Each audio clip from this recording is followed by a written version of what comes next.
नमस्कार, मेरा नाम आलोक है। आप लाइव स्टीज देख रहे हैं। आज बात करेंगे मिथिला नगरी की, दरभंगा प्रमंडल की। अगले साल लोकसभा चुनाव होने हैं और दरभंगा में भी पिछले दिनों ही जो हमने वीडियो किया था, दरभंगा में कैसे पॉलिटिक्स जो है वो शुरू हो चुकी है, राजनीति हो रही है। गोपाल जी ठाकुर की बात करें, नीतीश मिश्रा की बात करें, संजय झा की बात करें, बहुत सारे नेता हैं, हुकुमदेव नारायण यादव, कौन भूल सकता है। आज दरभंगा प्रमंडल की बात कर रहे हैं तो कई सारी लोकसभा सीटें उसमें आती हैं। फिलहाल जो समीकरण दिख रहा है, बीजेपी की ओर से कौन कौन दमदार दिख रहे हैं, क्योंकि फिलहाल जैसे गोपाल जी ठाकुर वहाँ के सांसद हैं, अशोक यादव सांसद हैं, इस बार संजय झा के लड़ने की चर्चा है। समीकरण थोड़ा बदलेगा या वैसा ही होगा? नहीं, देखिए आलोक, दरभंगा प्रमंडल में 4 सीटों की चर्चा हम करते हैं आज। दरभंगा, मधुबनी, झंझारपुर और समस्तीपुर लोकसभा क्षेत्र की। समस्तीपुर लोकसभा क्षेत्र रिजर्व है, इसलिए उसे अलग रखते हैं। अब देखिए, 3 महत्वपूर्ण लोकसभा क्षेत्र, ये तीनों महत्वपूर्ण हैं, दरभंगा, मधुबनी और झंझारपुर। दरभंगा के सांसद गोपाल जी ठाकुर, मधुबनी के सांसद अशोक यादव और झंझारपुर के सांसद रामप्रीत मंडल। तीनों 2019 में एनडीए अलायंस के, लेकिन रामप्रीत मंडल को अब महागठबंधन का सांसद गिना जाना चाहिए क्योंकि वे जेडीयू के सांसद हैं। तो देखिए, यदि हम प्रभाव की बात करें इन तीनों दरभंगा और मधुबनी लोकसभा क्षेत्रों में, झंझारपुर लोकसभा क्षेत्रों में, तो महागठबंधन के नेता अधिक दिखाई पड़ते हैं, लेकिन सीटें कम। सीटें तो 3 ही हैं और 2019 में तीनों एनडीए के खाते में गई थी। आज की तारीख में हम बात करें, वैसे भी आप देखिए 2020 में भी बिहार में फिर से एनडीए की सरकार बनेगी, इसका रास्ता विधानसभा चुनाव के वक्त मिथिलांचल ने ही खोला था। ठीक है ना? तो यदि हम महागठबंधन के प्रभावशाली नेताओं की बात करें जो इस इलाके में अपना प्रभाव रखते हैं, उसमें अब्दुल बारी सिद्दीकी का नाम लिया जाना चाहिए, संजय झा का नाम लिया जाना चाहिए। देखिए, दरभंगा एयरपोर्ट एक महत्वपूर्ण उपलब्धि है और सभी ने देखा है कि इसके लिए संजय झा कितना प्रयासरत रहे हैं। हालांकि जो दरभंगा के सांसद हैं गोपाल जी ठाकुर, इसे अपने खाते में मानते हैं। अब दरभंगा में एम्स क्यों नहीं बन पाया, कब बनेगा, यह सवाल तो है। तो अब्दुल बारी सिद्दीकी, संजय झा, ललित यादव बिहार सरकार में मंत्री हैं, प्रभाव है। शकील अहमद, देखिए कांग्रेस के नेता, केंद्रीय मंत्री रहे, लेकिन अब उन्होंने फैसला कर लिया है कि चुनाव नहीं लड़ेंगे। और आपने देखा था 2019 में जब कांग्रेस ने टिकट नहीं दिया तो वे निर्दलीय लड़ गए थे और वहां उन्होंने खेल खराब कर दिया था। मदन मोहन झा, कांग्रेस के पूर्व अध्यक्ष, प्रभाव वाले। अली अशरफ फातमी, देखिए अब्दुल बारी सिद्दीकी, अली अशरफ फातमी, दोनों में से एक ही खुश होंगे। 2019 में जब अली अशरफ फातमी को टिकट नहीं मिला तो वे आरजेडी छोड़कर जेडीयू में चले गए थे, लेकिन अब फिर से परेशानी है। और देखिए समीर महासेठ, बिहार सरकार में मंत्री। तो ये नेता जो हैं महागठबंधन की ओर से आज की तारीख में प्रभाव रखने वाले हैं। और यदि हम बीजेपी की बात करें तो देखिए, बीजेपी में गोपाल जी ठाकुर सांसद हैं दरभंगा के, लेकिन जब हम दरभंगा की राजनीति को समझते हैं तो बहुत सारे विधायक उनके खिलाफ हैं। तो माहौल क्या होगा, नेतृत्व क्या फैसला करना होगा, यह देखने की बात। स्थानीय निकाय में भी विरोध देखने को मिला था। अशोक यादव, मधुबनी के सांसद, देखिए उनकी पहचान अब तक ये ही है कि वे हुकुमदेव नारायण यादव के बेटे हैं। वे मधुबनी के लिए क्या सौगात लेकर आए हैं, यह समझने की बात है। यह सवाल मधुबनी की जनता पूछेगी। देखिए, अशोक यादव की वाक्पटुता या वो कहें कि भाषण करने की कला हुकुमदेव नारायण यादव की तरह भी नहीं है। हुकुमदेव नारायण यादव कुछ भी बोलते हैं, बोलते थे तो संसद में ठाके लगते थे। नीतीश मिश्रा, देखिए एक प्रभावशाली नेता और लोकसभा चुनाव लड़ने की तैयारी कर रहे हैं। जगन्नाथ मिश्र के बेटे मंत्री रह चुके हैं। उन्हें टिकट मिलता है नहीं मिलता है मुझे नहीं पता, और टिकट मिलता है तो किसका कटेगा यह भी मुझे नहीं पता। और संजय शराबगी, दरभंगा सदर के विधायक, ये नेता जो हैं एनडीए के प्रभावशाली नेताओं में गिने जाते हैं। लेकिन देखिए, केवल हम बीजेपी और महागठबंधन के नेताओं की बात न करें, तटस्थ भी हैं कुछ लोग जिन्हें न्यूट्रल कहते हैं। और ये तटस्थ जो लोग होते हैं, प्रशांत किशोर की जो पोल स्ट्रेटजी की भाषा है, उसमें ये खेल बनाने वाले, बिगाड़ने वाले या स्वयं मैदान मार देने वाले होते हैं। तो गुलाब यादव, देखिए पहले तो ये आरजेडी के साथ ही थे, लेकिन अभी नहीं है, आरोप अपनी जगह। तो गुलाब यादव का प्रभाव आप इनकार नहीं कर सकते हैं। और गुलाब यादव ने यह दिखाया है कि बगैर किसी पार्टी के, देखिए 2019 में उन्होंने चुनाव भी लड़ा झंझारपुर से आरजेडी के टिकट पर, लेकिन अब नहीं है। फिर भी उन्होंने अपनी बेटी को जिला परिषद का अध्यक्ष बनवाया, बिंदु गुलाब यादव को, और पत्नी अंबिका गुलाब यादव को एमएलसी का चुनाव जितवा दिया निर्दलीय। तो वे लोकसभा चुनाव लड़ने की तैयारी कर रहे हैं। और आप जानते हैं कि महागठबंधन के लिए माई समीकरण कितना महत्वपूर्ण है, मुस्लिम और यादव। देखिए, जब हम झंझारपुर, मधुबनी और दरभंगा के सांसदों की बात करते हैं तो इस इलाके में यादव मुसलमानों की संख्या अधिक होने के बाद भी वे सांसद नहीं है महागठबंधन से, मतलब कोई मुसलमान नहीं है, सांसद नहीं, कोई यादव एक सांसद नहीं है, ठीक है ना। हाँ, नहीं मुसलमान की हम बात किए, मुसलमान की हम बात किए, ठीक है ना। तो अब देखिए तटस्थ गुलाब यादव की बात कर लीजिए। अब देखिए चर्चा में भी एक नेता है, उनका नाम है प्रवीण मंडल। इधर झंझारपुर में बहुत चर्चा हो रही है और मुख्यमंत्री नीतीश कुमार ने बुलाकर मुलाकात भी की थी। लोकसभा में उम्मीदवार बताए जा रहे हैं, टिकट मिलेगा नहीं मिलेगा मुझे नहीं पता। देखिए, मुख्यमंत्री नीतीश कुमार के जन्मदिन पर पटना में बड़े बड़े बैनर्स लगे थे और झंझारपुर में एक बड़ा ब्लड डोनेशन कैंप लगाया गया जिसमें बिहार के विकास आयुक्त और तमाम आईएएस प्राधिकारी पहुंचे हुए थे।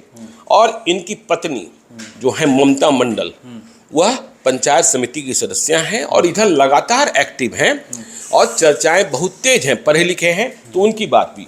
अब देखिए, नाम से बड़े उन्हें भी हम कैसे भूलें। तो नाम से बड़े देवेंद्र प्रसाद यादव मंत्री रहे, सांसद रहे, 2019 में भी चुनाव लड़ा इन्होंने, लेकिन 25,000 मतों के करीब ही अपने बूते लड़ रहे थे, सिमट गए थे। और ठीक इसी प्रकार मगनीलाल मंडल, जो मगनीलाल मंडल है, फिर से एक्टिव है, बीजेपी को और कांग्रेस को छोड़कर सभी पार्टियों में रहे हैं, एक्टिव है, झंझारपुर लड़ना चाहते हैं, लेकिन उम्र के उस पड़ाव पर हैं, ये समझना बड़ा मुश्किल है। अब देखिए परेशानी कहाँ है महागठबंधन में और बीजेपी, दोनों की हम बात करते हैं। बीजेपी में एंटी इनकम्बेंसी ज्यादा भारी पड़ेगा, जिसके कारण उम्मीदवार बदले जाएंगे, या फिर मोदी महालहर की उम्मीद में उन्हीं सांसदों को टिकट मिल जाएगा जो मौजूदा हैं, ठीक है ना। यह देखने की बात होगी क्योंकि वहां भी सारे उम्मीदवार हैं और यह बात तय है कि मधुबनी, दरभंगा, झंझारपुर तीनों सीटें बीजेपी लड़ेगी। पहले यह बात हो रही थी कि झंझारपुर पर उपेंद्र कुशवाहा की नजर जा सकती है, लेकिन उपेंद्र कुशवाहा की नजर अब सुपौल पर जा चुकी है। तो इस बात को समझिए। यदि हम चुनावी नतीजे को भी देखते हैं और देखिए परेशानी महागठबंधन की क्या है। संजय झा इस उम्मीद में है कि नीतीश कुमार ने वचन दे रखा है कि उन्हें चुनाव लड़ाएंगे दरभंगा से।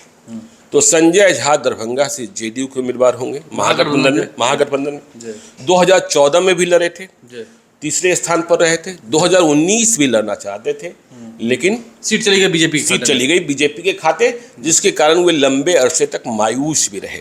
तो ठीक है, तो देखिए जैसे ही संजय झा की बात होगी तो दरभंगा में अली अशरफ फातमी जो मैदान में डटे हुए हैं और जेडीयू में आए थे आरजेडी को छोड़कर, तो उनकी उम्मीदों पर क्या होगा। मधुबनी में किसको लड़ाएंगे? मधुबनी में अब्दुल बारी सिद्दीकी को लड़ने को कहा जाएगा या अली अशरफ फातमी आएंगे आरजेडी में, क्योंकि यह संभव नहीं है कि दरभंगा भी, मधुबनी भी, झंझारपुर भी तीनों जेडीयू ही लड़े। देखिए, मैं इसलिए कह रहा हूं कि झंझारपुर को अति पिछड़ों का सीट मान लिया गया है, ठीक है ना। 2014 का नतीजा, 2019 का नतीजा, 2014 में वीरेंद्र कुमार चौधरी जीते बीजेपी से और 2019 में ये जीते रामप्रीत मंडल, ठीक है ना। अब उम्मीदवारी में लगे हैं प्रवीण मंडल, वो दूसरी बात है, लेकिन हाँ, दो अति पिछड़ों की लड़ाई में यहाँ कोई ज्यादा आ गया भारी भरकम, तो वो अलग खेला हो सकता है, ठीक है ना। तो इस बात को समझिए। अब देखिए, मेरा कहने का आशय ये है कि आरजेडी के लिए और जेडीयू के लिए, बीजेपी के लिए मुसलमान को चुनाव लड़ाना प्राथमिकता है ही नहीं, संभव ही नहीं। मुसलमान अपने घर में रहे, वो हिंदू वोटों के ध्रुवीकरण पर, ठीक है ना। लेकिन संजय झा दरभंगा से लड़ाए गए तो या तो यादव या तो मुसलमान, इसे ही लड़ाना होगा मधुबनी से, क्योंकि झंझारपुर अति पिछड़ों का। तो मधुबनी में किस्मत किसकी खुलेगी? अब्दुल बारी सिद्दीकी, मैंने पहले ही कहा, अब्दुल बारी सिद्दीकी, अली अशरफ फातमी, दो बड़े छत्रप हैं, लेकिन दोनों में से किसी एक को ही मिलना है। दोनों में से किसी एक को ही मिलना है। और किसका सिंबल मिलेगा? अब्दुल बारी सिद्दीकी तो आरजेडी में है ही, ठीक है ना। अली अशरफ फातमी नाराज होते हैं तो संजय झा को कितना भारी पड़ेगा, यह भी समझने की बात है। तो ये जो, और आप देखिए चुनावी नतीजे देखिए, 2014 में क्या हुआ था।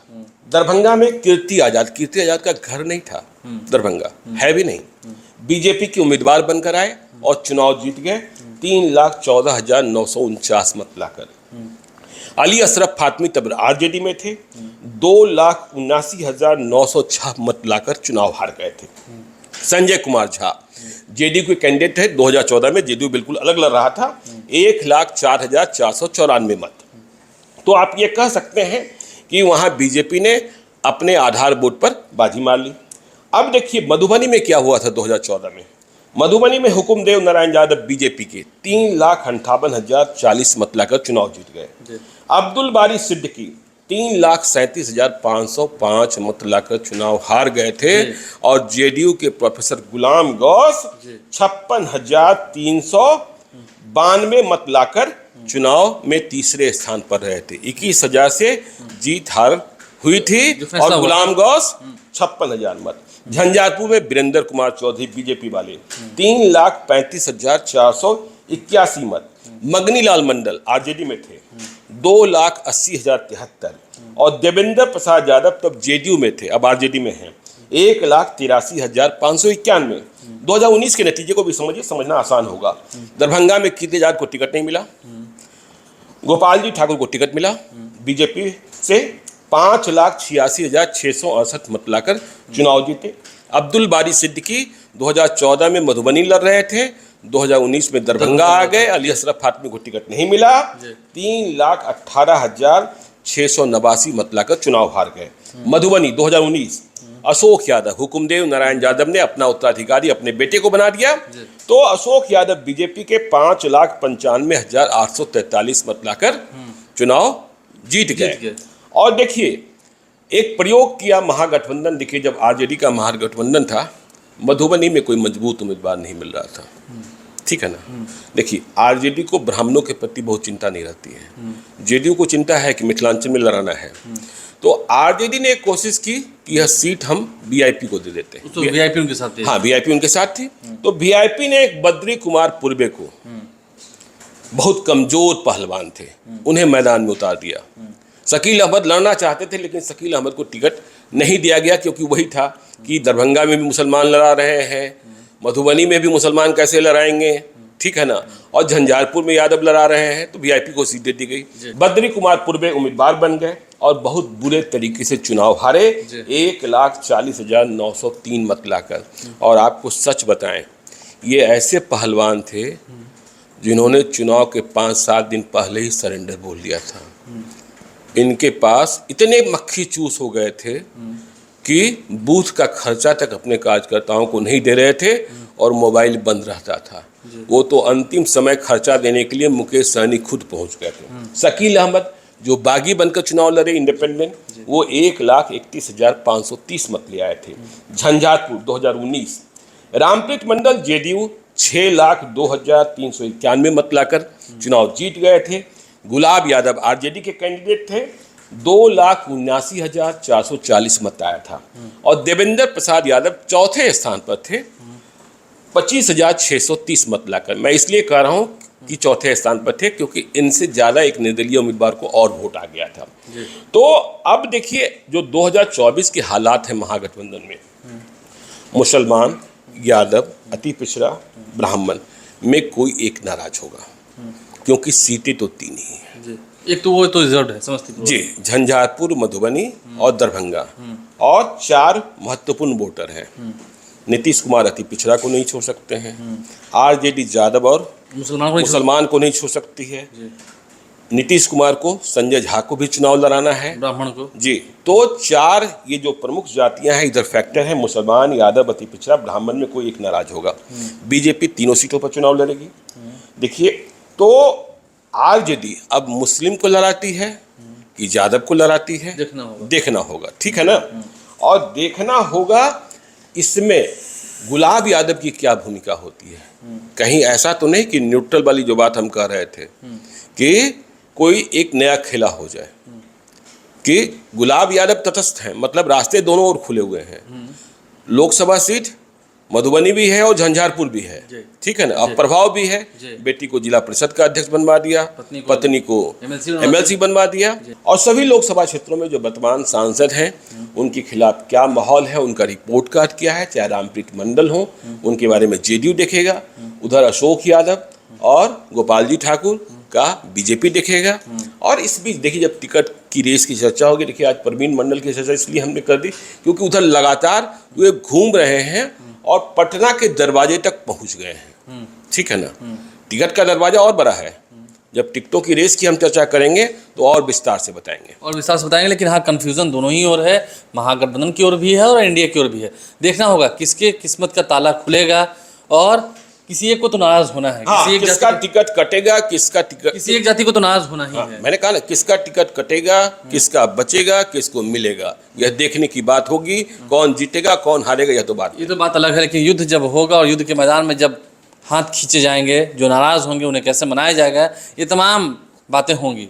लाइव साथ बने हैं, हर खबर पर सबसे पहले आपको सटीक विश्लेषण हम आप तक पहुंचाते रहेंगे। हमारे चैनल को सब्सक्राइब कर लें, साथ साथ फेसबुक पेज भी लाइक करें, इसके अलावा ट्विटर हैंडल पर लाइव को फॉलो करें। धन्यवाद।